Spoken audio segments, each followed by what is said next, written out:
দন্তেশ্বরী মায়ের মন্দির। এইটা দন্তেশ্বরী মায়ের মন্দিরে প্রবেশ করার মূল দরজা বা মেইন গেট বলতে পারো। দন্তেশ্বরী মায়ের মন্দিরের ভেতর ফটোগ্রাফি অ্যালাউ না, তাই আমি দন্তেশ্বরী মায়ের মূর্তিটা দেখাতে পারলাম না। তবে বাইরে একটা পোস্টার আছে, সেই পোস্টারে দন্তেশ্বরী মায়ের মূর্তিটা কেমন আমি দেখিয়ে দিলাম। আর এইবার আমরা প্রবেশ করব দন্তেশ্বরী মায়ের মন্দিরের ভেতর।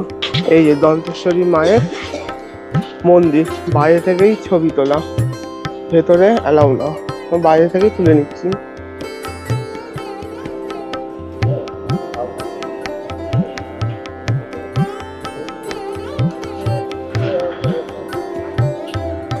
এই যে দন্তেশ্বরী মায়ের মন্দির, ভেতরে আমরা প্রবেশ করেছিলাম, ভেতরে ফটোগ্রাফি অ্যালাউ না।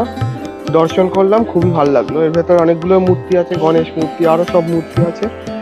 এর ভেতরে চলে যাবে ওই দরজাটা দিয়ে, ভেতরে দর্শন হয়ে